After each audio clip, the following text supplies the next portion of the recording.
妍儿，妍儿，妍儿啊，都是娘不好。娘原本是想着，这贺家家大业大，你嫁过去是享不尽的荣华富贵，谁知道贺峰他突然就死了呢？算了，姨娘就是哭死在这儿，也做不了什么。我不怪姨娘便是了。这蓉儿，要是有你一般懂事，娘在这府里也不会这么难熬了。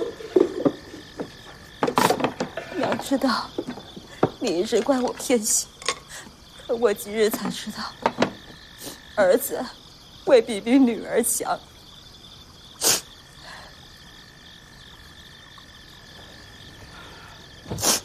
吃点饭吧。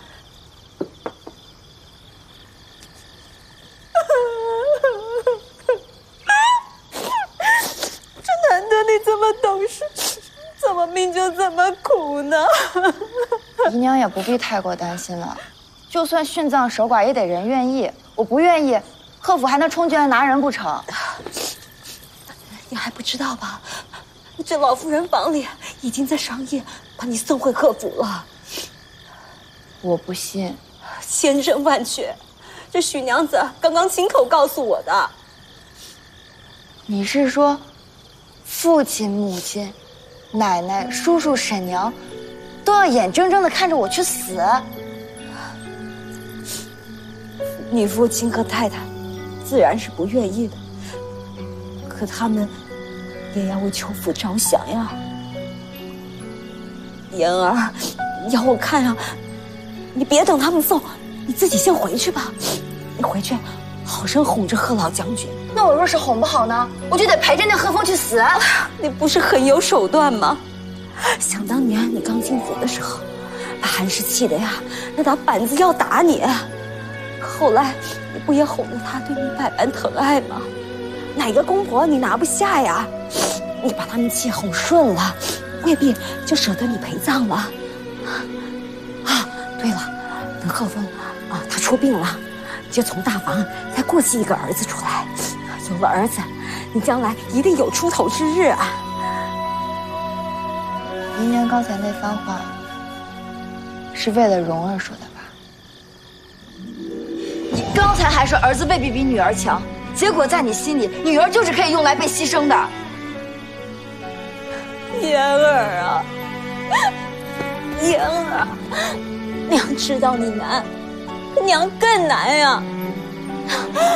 这女人一辈子，不就是为了丈夫、兄弟、子女而活吗？姨娘，那是你，我跟你不一样。妍儿，妍儿，娘知道你不是这么自私的人啊！妍儿，你就是刀子嘴豆腐心，你不会置你弟弟不管的。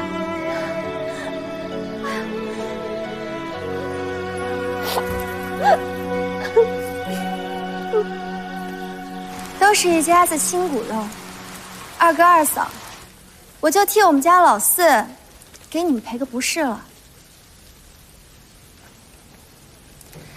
这让我想起了6年以前，老太爷去的时候，姨老太太也是这么随他去的，至今还被传闻一段佳话呢。姨老太太当时乐不乐意还两说呢。夫人，还是以大局为重吧。全家荣辱都系于秋烟一人，秋烟受宠若惊。妍儿，大人议事，你来干什么？下去。反正去到贺府也是一死，将死之人顾不得什么规矩。你们说二房不孝，可论起不孝，两位叔叔实在更胜一筹。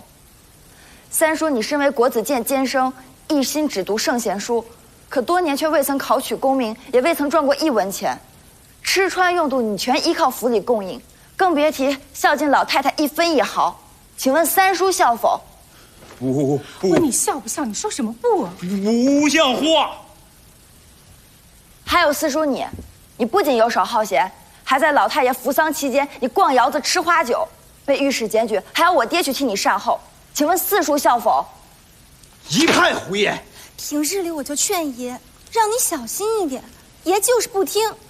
如今在这里被一个晚辈数落，这祖宗的脸，全都被你给丢尽了。够了！你说，秋言，你说完了没有？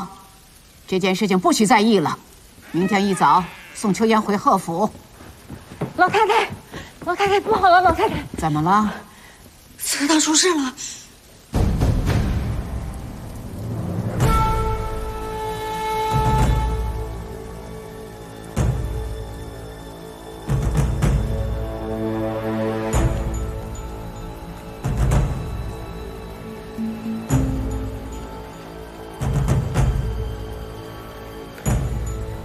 怎么回事？小的刚才经过这里，发现祠堂的门开着，我怕有人夜闯祠堂，进去一看，结果发现姨老太太的牌位正在流血。呀，姨老太太血淋了！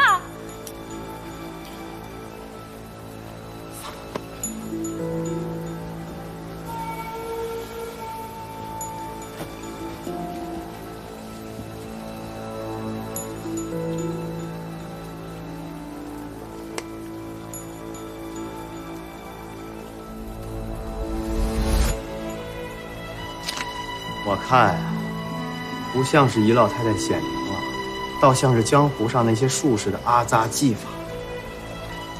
二哥，不会是你们二方的人搞的鬼吧？有没有看到可疑的踪影？没有。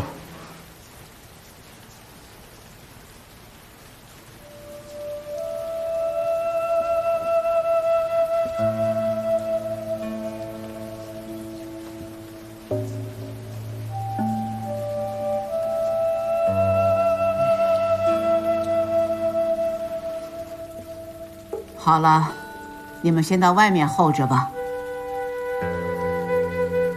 燕丫头，你留下，我有话要说。走吧。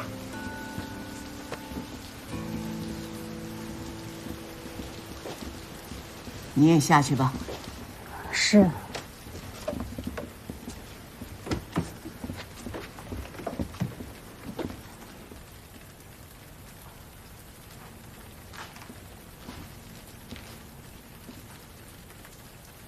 燕丫头，你说说，这是怎么回事？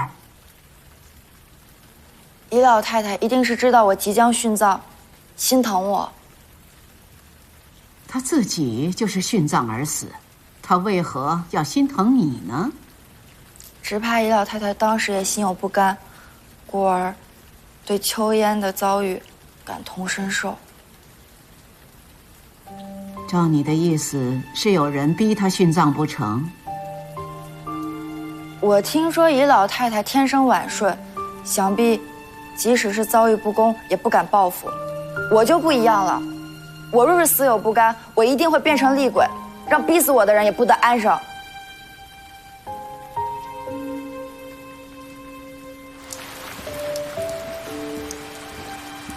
这个事儿啊，要我老夫人来了，老太太。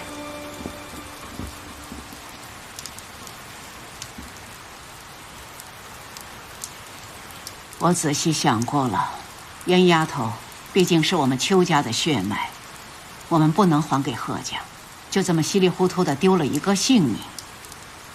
但是现在贺家占着理儿，断然不会同意我们退婚，所以现在必须请人出面说情。母亲，该请何人合适？我想了，只有太子。太子。母亲，我与太子素无私交，这又是家事，只怕……你父亲曾做过太子太保，虽然只有短短半年的时间，但是太子为人敦厚仁慈，重情重义，只怕还念着旧情，他不会置之不理的。好了，这事儿就这么定了。是。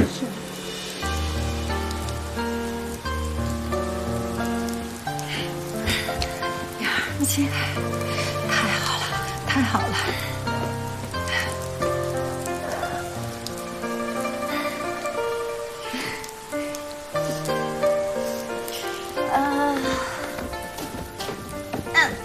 弄完了，我去给你铺床啊。哎，亲代，今日我要给你记头功，要是没有你啊，我就死定了。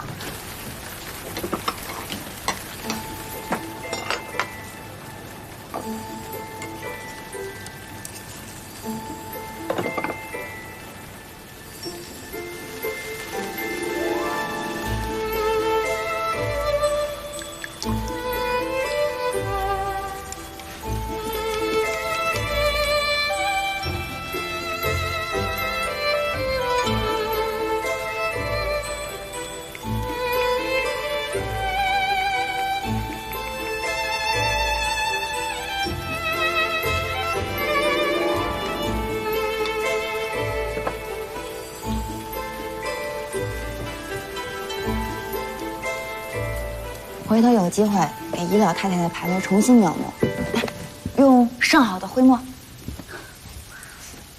姑娘，我想不明白，为什么家里那么多牌位不用，非要用姨老太太的？老太爷的牌位难道不是更有威信吗？因为只有姨老太太的牌位显灵，才能取信于老太太。为什么？你又从没见过姨老太太？因为心虚。母亲既说姨老太太是不是心甘情愿还两说，那么能逼迫姨老太太不得不死的还能有谁？老太太就算已经怀疑有人动了手脚，但是为了心安，她也只能宁可信其有啦。姑娘，你可真聪明。我不是聪明，只是读了些经史子集，明白了些人心而已。好了，你快下去休息吧。行。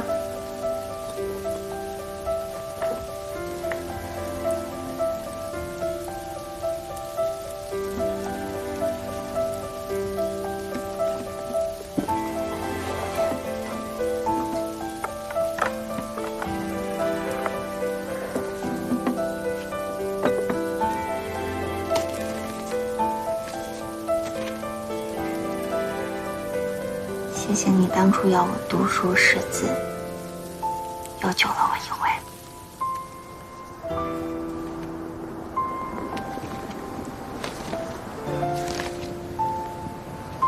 答应我，什么时候把这上的字认全了，再离家出走。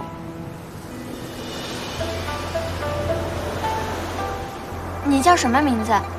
我还不知道你的名字。纸上有落款，看你几时认到。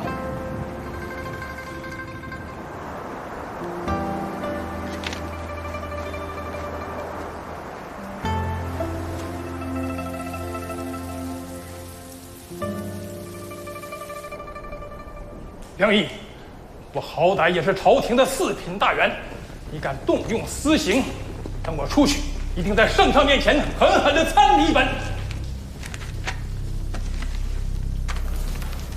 李大人虽然品级低微，却敢向圣上密奏，节言裁撤劈柴处，这份胆气，我十分欣赏。哦，这你也知道？我记得你在密折里说我是月下之酷吏，妹上之鹰犬，樱木是高飞，犬死缠到底，无论猎物藏在哪里，我都能揪出来。我全当这是李大人对我的夸奖。梁毅，你不要太得意。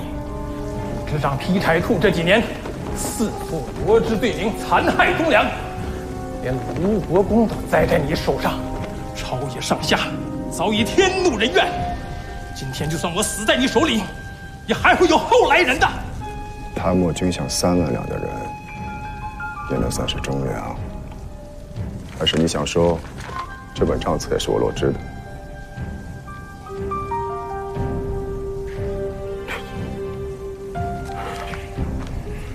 说，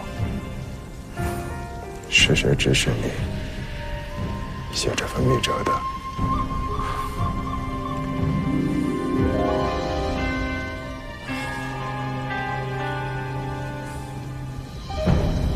爷猜测的果然没错，又是兵部的人搞的鬼。兵部这帮老大爷不少，一整顿军务，他们的好日子就到头了，他们当然不甘心。哎，说回你说多少回了，让那些文官御史看见，又该说劈柴处是人间魔窟了。那我回头换一声了。爷，那个御史的人真的一点实事都不做，整天指手画脚，盯着劈柴处挑东挑西。圣上和太子爷不能管我这帮人，成天受他们鸟气。圣上对百官素来宽厚仁慈，太子根基不稳，更不能高调行事。所以脏活都得咱们来干。在。太子手谕。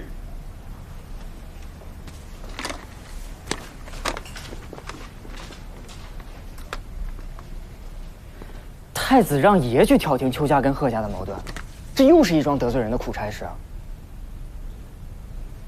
我倒觉得这是难得的机会。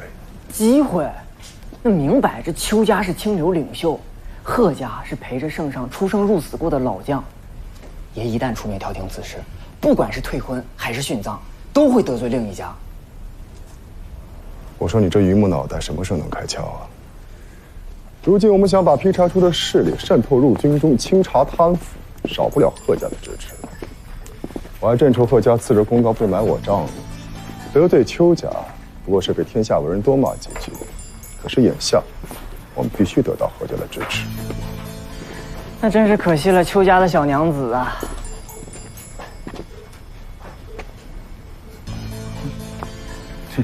你还真是怜香惜玉啊！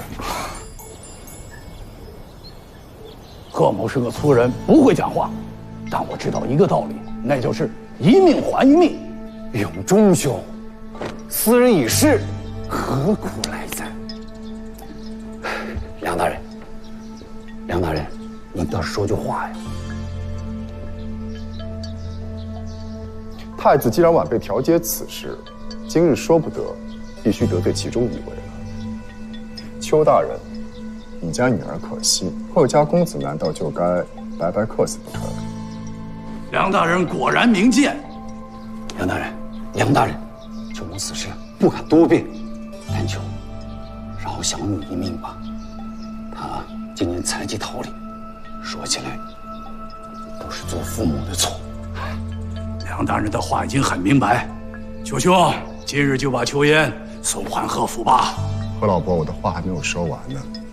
邱家想退婚，自然有失体统，可是让邱家女儿殉葬，也的确不妥。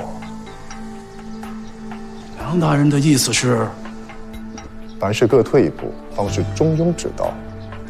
不让邱家女儿去缙云庵出家守戒，替贺峰吃斋念佛，也算为贺峰积福了。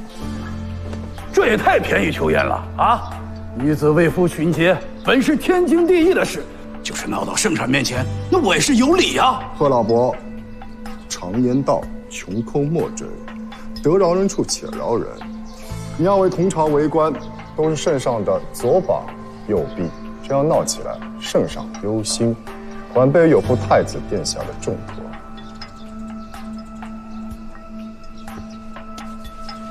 永忠兄，谢梁大人。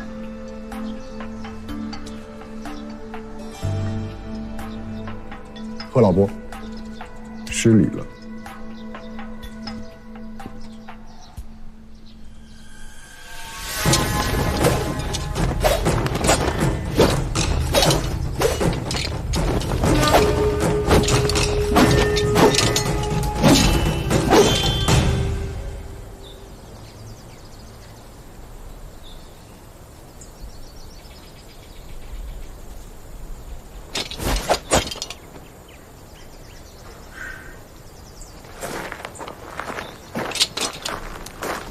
爷，我没明白您为何突然改了主意。方才贺老将军离开的时候，脸色难看不得了。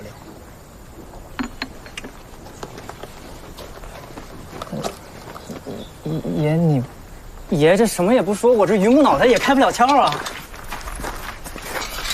还记得6年前我们在越州救下的那个小女孩吗？把小丫头给我绑了，回头卖给人牙子。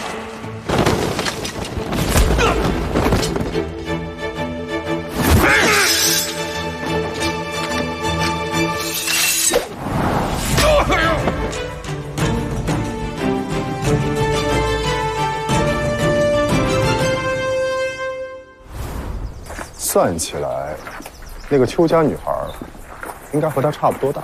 那个小姑娘跟今天这事儿有什么关系？我只是突然想起，她邱家女孩一样，也是条鲜活的人命。原来爷还有妇人之仁。你要不会说就少说两句。只是眼下，算是彻底得罪何家了，只能另找机会拉拢了。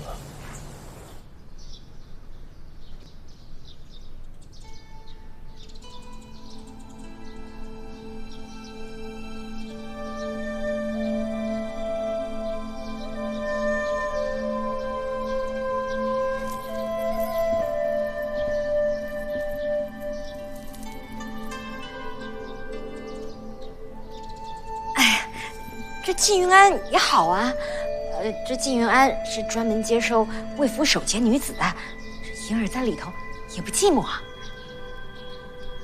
柳姨娘，你下去。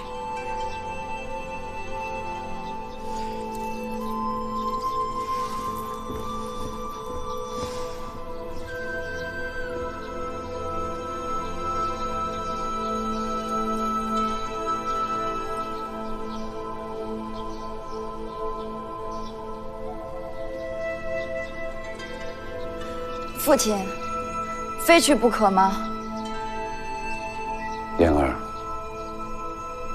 这是我们求到最好的结果了，总算是保住了你的命。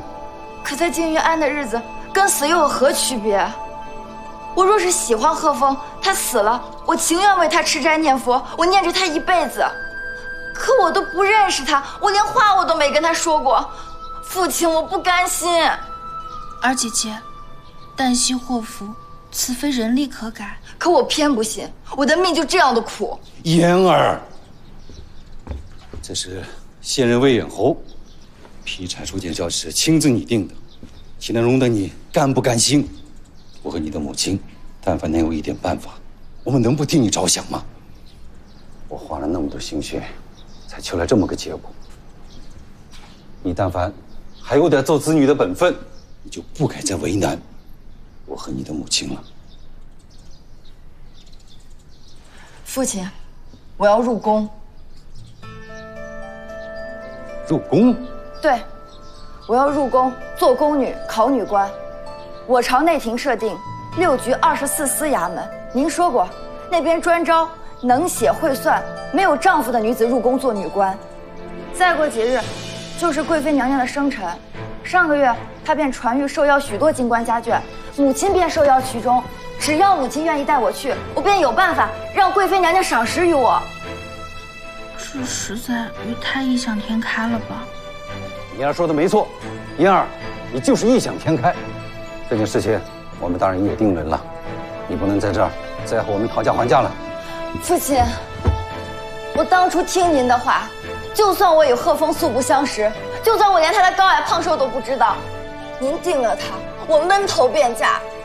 在轿子里的时候，我一心还想，我嫁到贺家，我一定好好当个媳妇儿，为你和母亲争光。可连洞房还没入，我就要出家守寡。父亲，我知道你在魏远侯跟前已经尽力了，我也不想让家中为难。此番入宫，我只是想给自己挣出一条生路。父亲，我求您了。妍儿，来，快起来，起来说。来，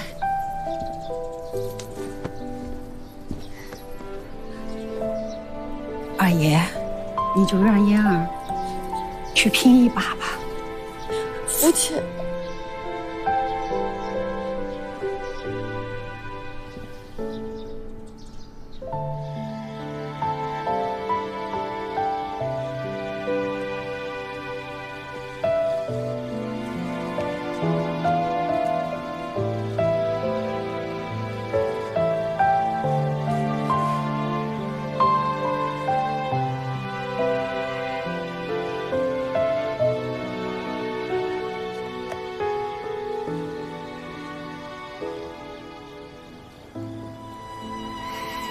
也不知道你姐姐贺礼准备的怎么样，她又不让我插手，但愿能够在贵妃娘娘那里顺利的过关。母亲，明日真的要带姐姐进宫吗？当然。母亲真的认为姐姐能入宫？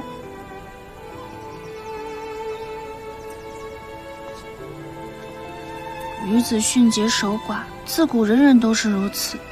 姐姐遇上，是她命不好，为何母亲对姐姐偏偏如此纵容？大概是他从来不相信这个世上有什么命中注定的事儿。就算是命中注定，他也会拼了命的拽住最后一根救命稻草，永远都不会认输。看到这样的孩子，娘就想帮他他人不敢想、不敢做的事情。我不明白。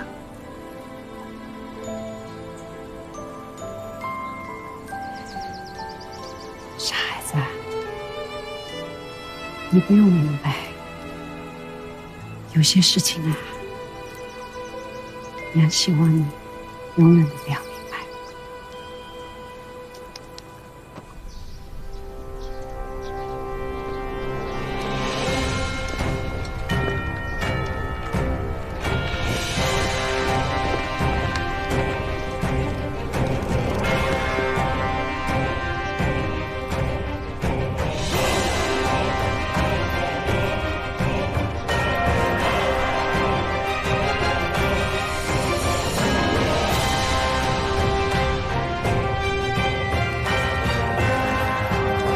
请娘娘安。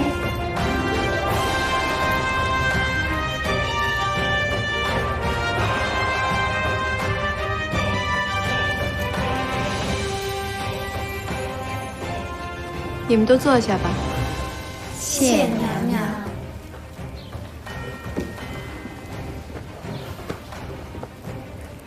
前些日子我问圣上，您都跟谁一起管理朝政啊？圣上跟我说，3省6部的爱卿治理朝政，翰林草拟文稿，你们都是他们的家人。借着今天的生辰，本宫也想见见大家。自古以来，妻子侍奉丈夫，哪能只是管好他们的饭食衣裳而已？本宫朝夕侍奉圣上，唯以百姓的生计为念。希望你们回去之后，也能鼓励自己的丈夫，多多为朝廷尽忠才是。谨记娘娘教诲。韩氏献礼。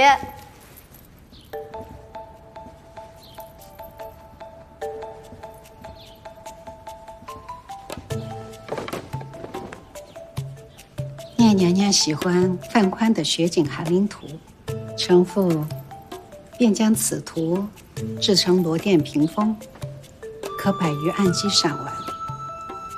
听闻邱家是清流之家，送的礼物都这么清雅，本宫还是喜欢。娘娘赏。谢娘娘。娘娘，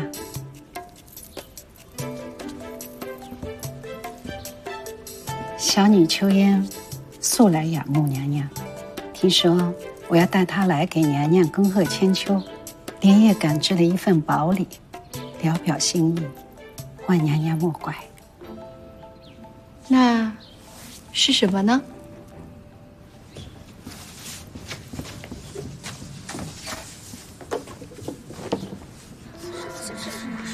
好大的胆子，竟敢戏弄娘娘！